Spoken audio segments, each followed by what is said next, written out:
Alhamdulillah wa syukurillah wa ni'matillah wa bisyafaati Rasulillah sallallahu alaihi wasallam, amma ba'du.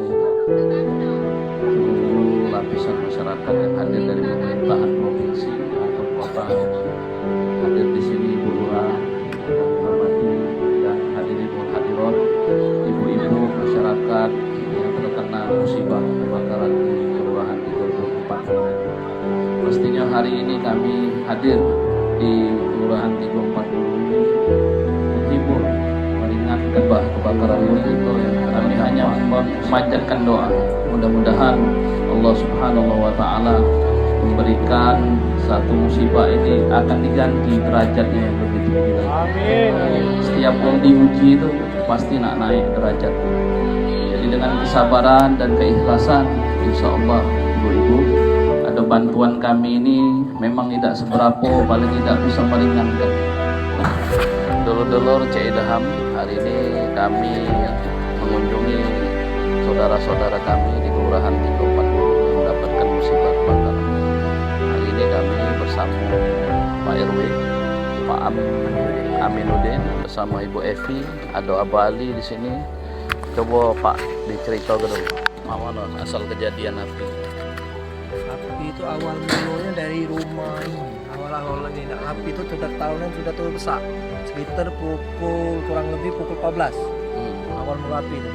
Jadi api itu bisa dipadamkan sekitar pukul 17. Api itu bisa dipadam. Dibantu oleh dinas ini PBK dari Kota Palembang. Terus ini bantuan masyarakat juga.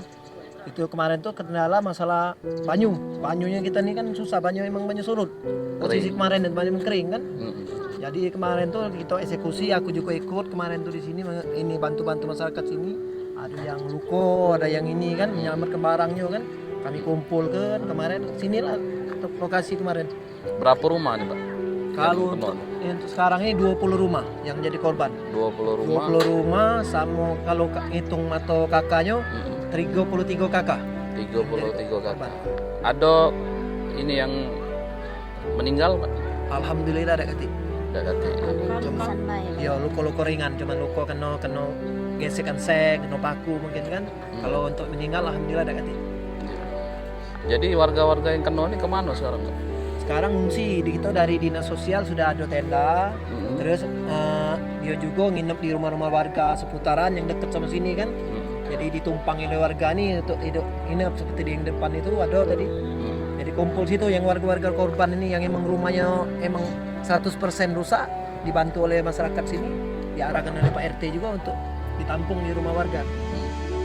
Jadi dulur-dulur Cik Idham, bagi dulur-dulur yang mempunyai rezeki, yang dermawan, bisa di sini sudah dibuka posko untuk membantu dulur-dulur kita yang 33 kakak tadi yang terkena dampak musibah kebakaran ini. Lebih kurang berapa jiwa ya Pak? 120 jiwa. 120 jiwa. Nah, untuk itu dulur-dulur mohon doanya, bantuannya kalau tergugah hati kita untuk membantu dulur-dulur kita yang kena musibah ini. Kami sekali lagi mendoakan selain bantuan, pastinya dulur-dulur kita ini diuji oleh Allah Subhanahu wa Ta'ala. Saksikan dulu Cik Idham berbagi. Wassalamualaikum warahmatullahi wabarakatuh. Waalaikumsalam.